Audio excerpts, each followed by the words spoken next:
this way, under the shade. I'm not going to bite, I promise. Alright, so a little bit about myself. My name is John Summers. I am from Brooklyn, New York. I came out here when I found out there was gold. After about 2 weeks of trying to mine for gold, I quickly realized that's not how you get rich. You actually mine the miners, and that's what a lot of people around here did successfully. But what if I told you that for the original level of Sacramento, we would all be 14 feet? Do you believe me? In the air, from this spot, in the air. Well, it's true. The original level of Sacramento was river level. And because we are founded on the confluence of both the American and Sacramento rivers, what is one thing right off the bat that we shouldn't be on river level? Flooding. We flood a lot. We also burn down a lot, but that's a story for a different time. We flood every other year. Okay? So if you look through the trees here, you're going to notice the I Street Bridge, and when the bridge connects to the other side of the river, that is where the mouth of the American River used to be.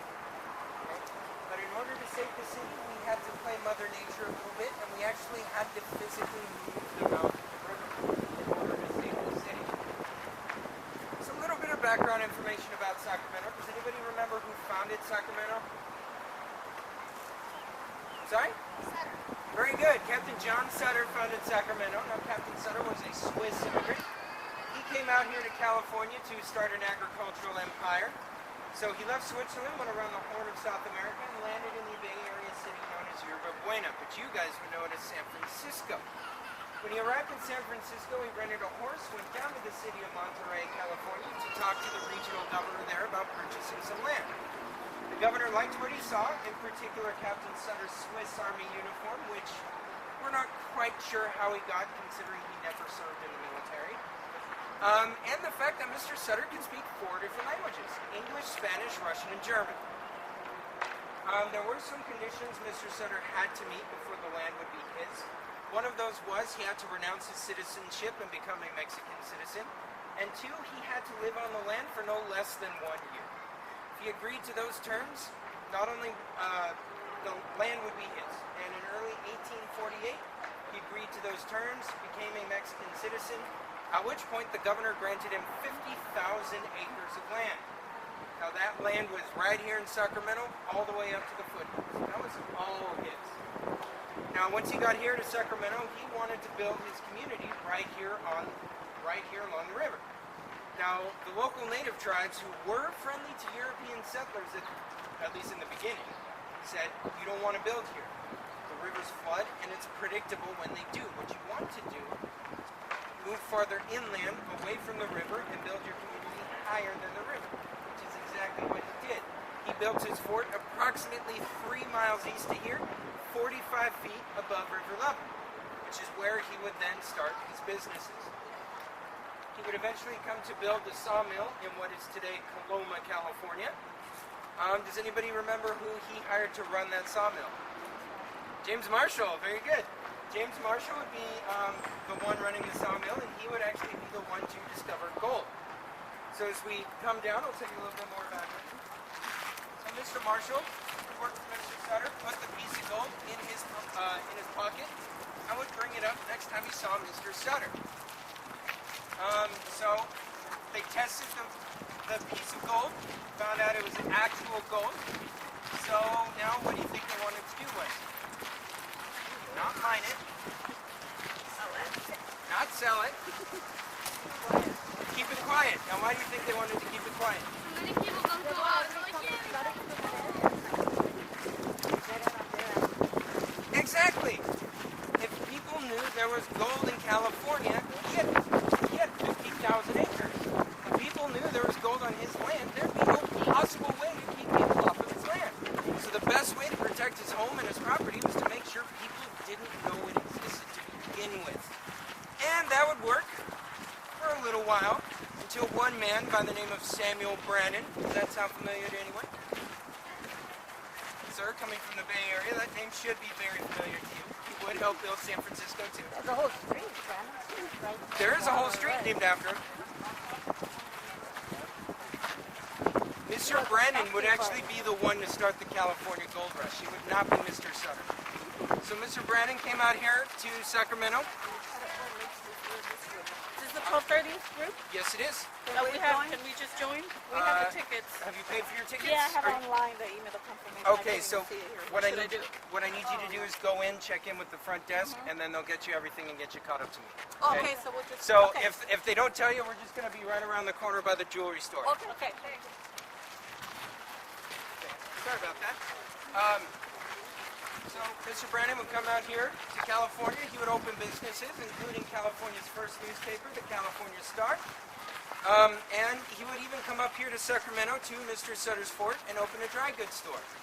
Now, being the businessman that he would look for ways to try to earn more money and to get people into California, which before the discovery of gold, there really was no need to come to California. The entire state population was only about 180,000 people. That would change instantly when the gold rush started. Okay? So there was a teamster, a man working for Mr. Marshall, who wanted to purchase a bottle of alcohol. How do you think he paid for it? Oh, for a piece of gold. Now, Mr. Brennan had the pull he needed to get people into the state. He gladly handed over the bottle of alcohol, closed up shop, took off for San Francisco as fast as he possibly could. When he got to San Francisco, he would publish in the late edition of his newspaper that gold was discovered in California, and anyone can make it rich if you just put in the time and effort. You guys can have a seat. We're going to be here a while. Do you think Mr. Brandon stopped there? No, he didn't. He then bought up every single piece of mining equipment you could possibly think of, shipped it back up here to Sacramento. He would open a shop directly across the streets there where Fat City Cafe is currently located, and he would sell his mining equipment to the people coming into California. He was so successful at it, actually, that he became California's first millionaire. In the first 18 months of the California Gold Rush, he would be $900,000 richer. He would earn enough to be California's first millionaire, but he had the brilliant idea of cheating on his wife. She took him to court, and she took everything. So moral of that story, gentlemen, don't cheat on your wives. Don't do it. She literally took everything that he died penniless in San Diego trying to sell number 2 pencils. That's how broke he really was. Okay? So he went from the top to the very bottom. Okay? And that's kind of the really rags to riches story here in Sacramento anyway. He tended not to keep your money. It's at this time when he's building his fortune that the Sutters start to run into debt. Mr. Sutter was not really one to turn away people in need, and he tended to spend more money than he actually had to help the people. Which he kind of became a hero in Sacramento, and even after he became broke because of the gold rush, we still kind of kept him afloat just because he was such a nice person. So to escape the creditors that were wanting to collect on the money that he owed, Mr. Brandon said, "I will buy the rest of the land of Sacramento from you to help you get away from your debt." The Sutters agreed to those terms, and Mr. Brandon then controlled the entire city of Sacramento. So if you wanted to buy property from him, you could. A half plot would cost you about $600, and a full plot of land would cost you $800. But there was one piece of evidence, or one piece of knowledge that he knew that nobody else knew at the time. Any ideas what that might be? I'm sorry? No, not the gold. There was no gold discovered in Sacramento itself. All the gold came through Sacramento, though. We flooded. Once he had your money, he did not care what happened to you, your family, or your possessions. He was not a very nice man, okay? So he did not tell you it flooded. The winter of 1850 comes around. It's kind of a wet year in Sacramento, and we have our first flood. So we have to dry out, which Sacramento was still a tent city at that time. We really didn't have any permanent buildings, so we had to rebuild the entire city. And after the flood of 1850, we built our first levee system. Now, this levee system was only about 3 to 5 feet tall. Do you think it worked? Yeah, I'd say sometimes. It worked for a little bit until about 1852, which guess what happened? We flooded. The floods came over the small levees that we had at the time. So we built our levees even higher this time, about 10 to 12 feet tall. Do you think that worked? No, because guess what happened in 1854? We flooded again, which shows you how bad these floods are if they're coming over levees that are 12 feet tall, right? So this time we built levees completely around the city, again 10 to 12 feet tall. Did they work? No, because guess what happened in 1856? We flooded. Only this time, instead of keeping the water out, they kept the water in. It turned Sacramento into a giant fishbowl. Okay? So we had to crack open the levees to try again. This time, the federal government, the state government, and the city government all said, we are not giving you any more money. The Army is here to help us build our levees safer and better, but the earliest they could come out here would be the 1860s.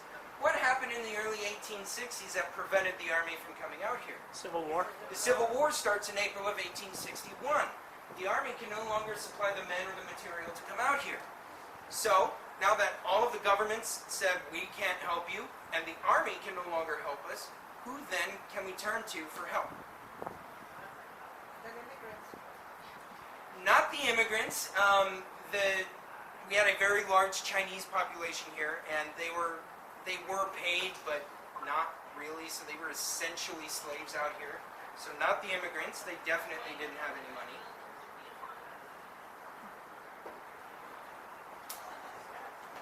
Mr. Sutter is bankrupt. He couldn't keep people off of his land. The miners who didn't make any money. If the miners didn't make any money, how could they help out? See? Really what happened was we would have turned to Mr. Brandon for help because he would have been the richest person in town. But he was living in San Francisco. He was avoiding all of this. So the only other option we had, because they were the richest people in town, were the people who ran the railroad. Now the same Ford who had built the Transcontinental Railroad also owned a small railroad called the Sacramento Valley Railroad. For you local people, it was a small railroad. It went from here down to Folsom, and that was about it. Not very big, but again, they were the richest people in town. So the city presented their case to them, and Mr. Stanford, who was the president of the railroad, said no. Having no other alternative, we redid our presentation, presented it to him again. This time he said yes, on the condition that there be a railroad station somewhere in Sacramento where it was to be put, could be negotiated, but as long as there was one, and that the land closest to the river be no longer city property, it now was property belonging to the railroad. Those conditions were met. Not only would they provide the upkeep of the levees, but they would also provide the labor and the material to do so. The city, having no other options, agreed. And true to his word, the railroad provided the labor and the upkeep for the levees. Now, no one could have predicted what happened next. In the winter of 1861 to 1862, we had a very bad winter, and California was hit with what's known as an arc storm. So, how this storm was created was cold weather came down from Alaska, mixed with warm weather coming in from the Sandwich Islands, or you would call it Hawaii. Yeah, come on through, it's okay. The cold weather and the warm weather would mix together in the middle of the Pacific and create one massive storm. Now today, meteorologists would call this storm an arc storm. And this storm was so big when it hit California, it rained here in Sacramento for 45 days straight. It turned the entire Central Valley into a giant lake, going as far north as Redding to as far south as Bakersfield. And at its widest point, this lake was 60 miles wide. It was at that point that we had an entire change of economy here in the state. Before this storm, it was ranching. And after the storm, it was agriculture. And it still is agriculture to this day. So this storm was so big, it even went over the Sierra Nevadas, kept going, made it even over the Rocky Mountains, and affected troop movements during the Civil War in the state of Tennessee. That's how big this storm actually was. Okay? So, needless to say, the new levees that the railroad was now responsible for didn't work.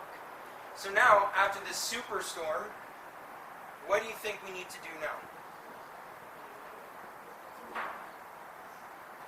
heard some mumbling, but I didn't really hear an Get answer. rid of the water. I'm sorry? Get rid of the water. How would we get rid of the water when we're close to a river? Lower the river. Or raise it down. Okay, so that's an interesting point of view. Yes, you can lower the river by raising the town. So now we come up with the idea of raising the city. Let's go see how we did that, shall we? Please watch your step here.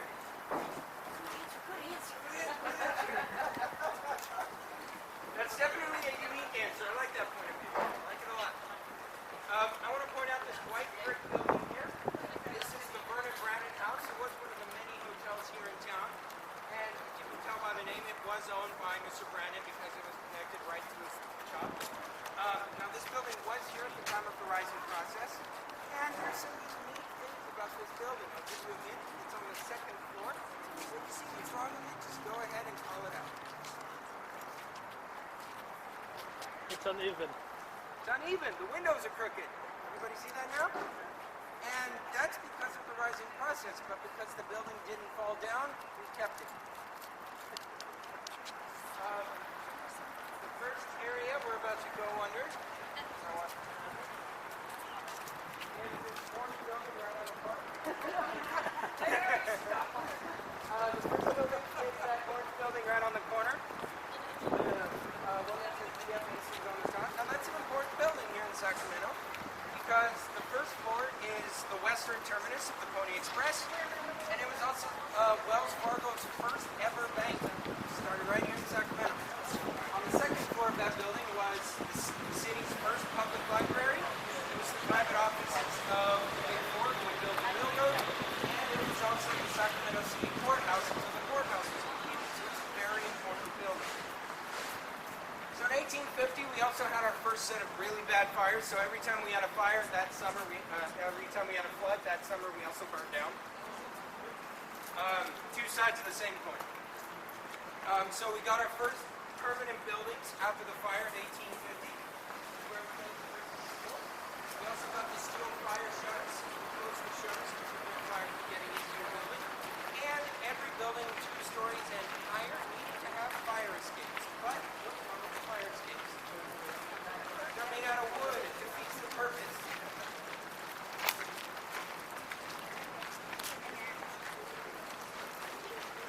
So I'm just going to stop you here because I have a visual aid for you. You can all see that red square there by the door, correct? Yes. Okay. The first flood of 1850 was at the bottom of that square. The flood of 1854 was at the top of that square. And the superstorm of 1862 was at the top of the door frame on the second floor. Okay. From this spot, we would all be 14 feet underwater. Okay? So why are we here? Mother Nature is clearly saying we shouldn't be here. But it's because of the cold and we're too stubborn to listen. So I'm going to mute my microphone for a second as we go inside, but when you come in, please line up along the back wall.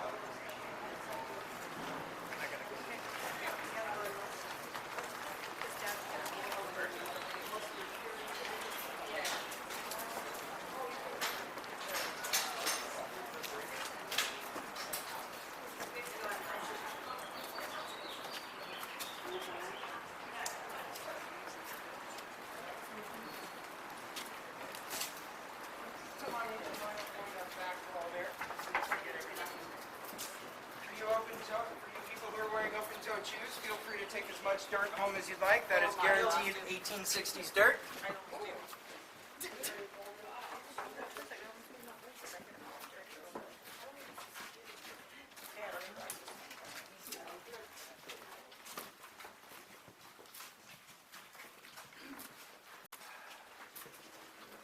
Alright, so welcome to the original first floor of the B.F. Hastings building. Just to give you an idea of how this building was laid out, over here in this blocked off area, that is the mail services of Wells Fargo. So not only was Wells Fargo a bank, but they also transported mail between here and back east. And they also transported the gold from here to back east also, which is probably why they got robbed every other week. And because of Wells Fargo, you get the term riding shotgun. Over here where you guys are standing, this is the offices of Pony Express. Now, the Pony Express was founded in April of 1860, but would be bankrupt a year and a half later in October of 1861. Any ideas why? Civil War. No, well, not because of the Civil War. Good guess, though. I heard some other answers over here. U.S. Postal Service. Well, the post office would eventually come out here, but that's not quite why. Oh, the war. The Wait. Not the flooding, No. Stage? not the stagecoach, Robbers. not the robberies. They didn't carry anything of monetary value, just letters. Oh, telegraph. The first transcontinental telegraph was completed in October of 1861. So it was the technological equivalent of why send a letter when you can send a text message. That, and at the time, Pony Express was $5 per letter, which was about a month's pay at that time, so they would have gone bankrupt anyway. Just the telegraph sped up the process. So after the flood of 1862, and we come up with the idea of raising the city, once again, all of the government bodies, federal, state, and local, all said, we're not giving you any more money. So because the governments aren't giving us any more money, who then can we turn to help raise our city? Banks. Not the banks. Rich guys in particular, who? Not Brannon. Brannon was in San Francisco. The big four, whoever. Stanford. Not the big four. They were dealing with the levies. I love the guesses, though. Wait. Not Marshall. He was bankrupt because he worked with Sutter. The Please watch your step here.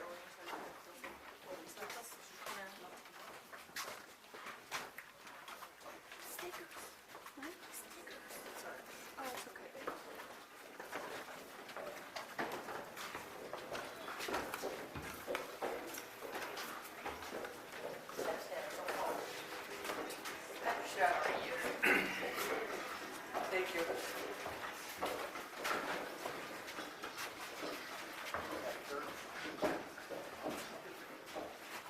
All right. As the last few people start to come down the stairs here. Just to give you an idea of where we are, the wall behind me is the building. The wall behind you is 2nd Street. So for you people who are out of town, that is the street closest to the freeway. Okay. Now, this was a 14-year process. So the first building would go up in 1863, and the last building would go up in 1877. So the entire time these buildings are being raised, every single restaurant, hotel, bank, you name it, they're still open for business. So how the buildings got raised was the building owners themselves had to pay for the raising process. So not only their building, but they own my first floor, my basement, and I'll make my 2nd floor my new 1st floor. So if you could afford it, you'd raise your building. If not, you improvised, right? Okay. So this is a scale model of the building we are currently located under. Remember, 1st floor is Pony Express and Wells Fargo. And 2nd floor is the library, the courthouse, and the offices of the railroad. So how this process started was we dug under the original foundation of the buildings. We dug lattice work patterns, 5 feet wide, 6 feet deep. At which point we take something called a needle beam. We'd slide them into the trenches. We would put jacks, which life size are right behind you, ma'am. And we would put the jacks on top of the needle beams, and we would start the rising process. Now, this particular building took anywhere between a month and a half to 2 months, depending on the source you look at, and had anywhere between 170 and 200 jacks, depending on what source you look at. Now, just because there were 200 jacks under this building does not mean there were 200 people working these jacks. One person might have to be responsible for turning 10 jacks simultaneously. And I do mean simultaneously, so if you're responsible for 10, you better figure it out. Now, the person who was responsible for making sure all of this goes smoothly was a man by the name of Joel Johnson. He was from the great state of Connecticut. And the only reason he got this job was because he had told the Sacramento city government that he had done this before, when in actuality, no one in the world had done this before. Okay? The city believed him, and they paid him quite handsomely for his lie, too. In fact, they paid him about $600,000. If you want to know what that is in today's money, times that by 20. If you don't want to do the math, he's easily a billionaire by today's standards. So, what his job was he had to stand out in the middle of the street, and because Sacramento was an international city at that time. We had a very large German population here and a very large Chinese population here. Not everyone understood English. So he couldn't just stand out on the street and say, turn. Not everybody understood what that meant. So what he did was he had a whistle. And every time he blew that whistle, that was your cue to turn your jacks. Now when the building got high enough, after every time he blew that whistle, he then had to crawl underneath the building and listen. If he heard any creaking or cracking, something bad was about to happen. Okay? Now, to prove to you this was not easy, I need 4 volunteers. 1, 2, 3, and 4. Okay, so if I could have each of you please grab a jack.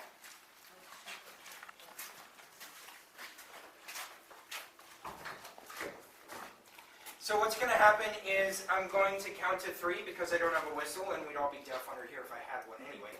So when I count to 3, you're going to turn your jacks counterclockwise 1 turn, 1 full turn, okay? I'm going to do this 3 times and then we're going to see how well you guys can do it, okay? I did a private tour for a construction company about a week ago and they failed, okay? So, no pressure. So, ready? 1, 2, 3. Turn, turn, turn, turn. Okay. Did you get it? Need some help? You got it? Okay, ready? 1, 2, 3. And last one, ready? 1, 2, 3. And go ahead and step back. Let's see how well you did. Please keep an eye on these graphs, as that will tell you whether or not this building is level. I've been doing this now for about 5 years, and I've only had 4 groups do it successfully in those 5 years. So here we go.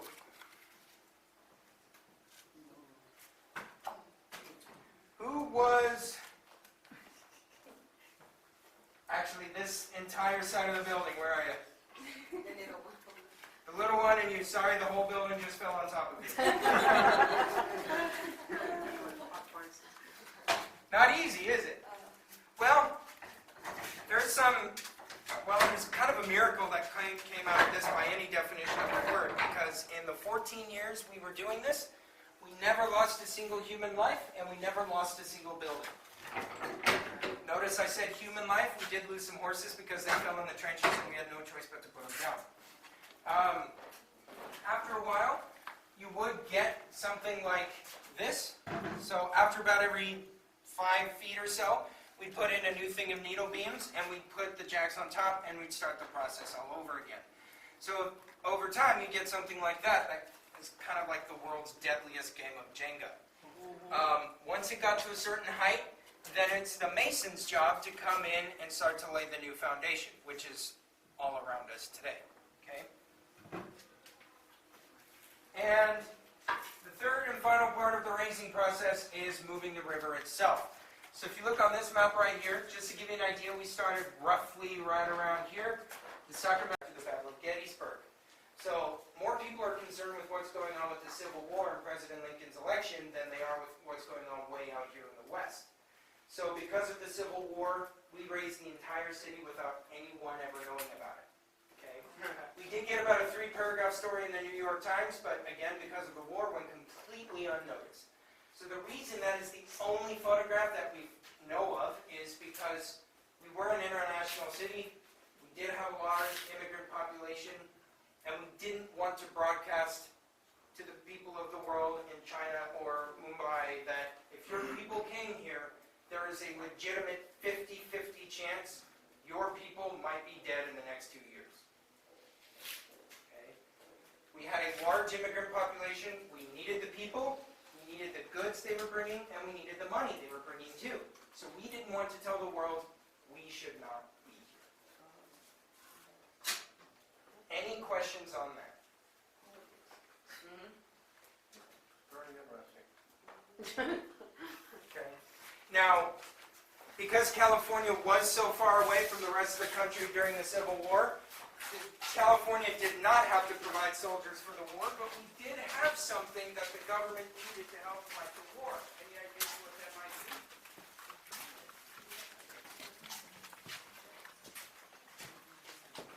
Why did California become a state? Gold? Because of the gold. Wars are expensive. So both sides actually tried to influence California to get the gold to help finance the Civil War. Now, before we leave here, if you look on this wall, you're going to notice something unusual, that not all of these bricks are the same size, and they're not even all laid the same. And that's because, just like today, there are con men out there, and they're just out looking to make a quick buck. However, the scariest part of this foundation is right above the door. So if you could all do me a favor, and just stand out in the alleyway while I lock up, I would appreciate that.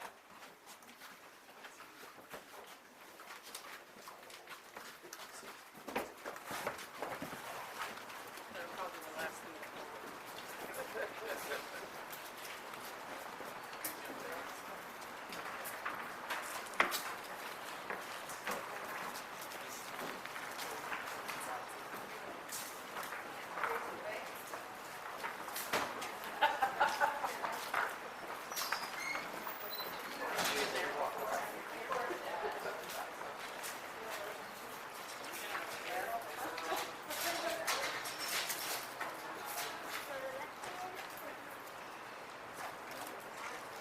Alright, before we truly leave this alleyway, I want to point out one more thing. If you look across to that brick building across the alleyway there, that is the same building with the crooked windows. And you're going to notice something else unique about it.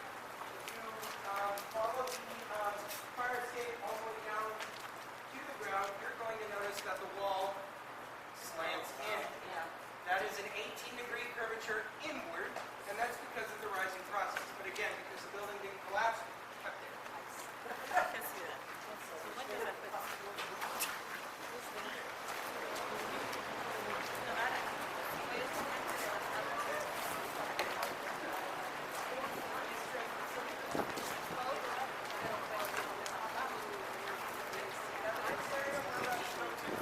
No, I don't.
Back of the room to the front. The second building, which is roughly the middle here, was also a full collapse, so from the back to the front. The third and fourth buildings, which are on the opposite side of the room, were half collapsed. So from the back of the room to the middle, they share a wall, and from the middle to the front. This roped off area here, this is the archaeological dig site behind our local community college, as soon as you're at college. So what happens is, during the dig, if they find an artifact, it leaves this site, goes to the school to be cataloged and put into their system. Once it's in their system, it comes right back to this spot. So all the things you see in the glass cases were things discovered right here.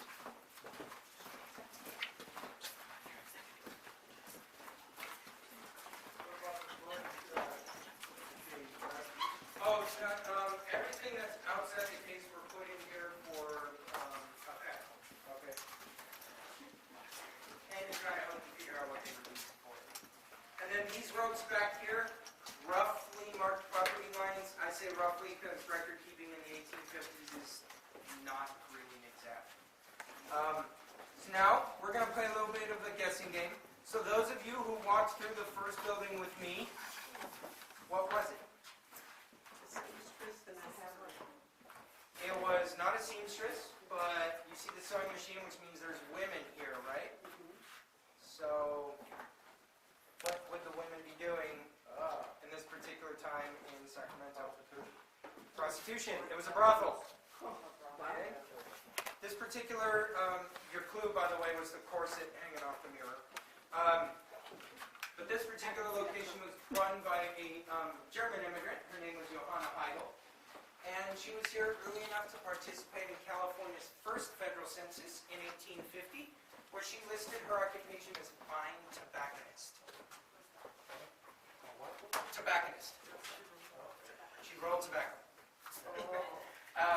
So what about the second building, the one I'm currently standing in? Not a bar, although there was alcohol.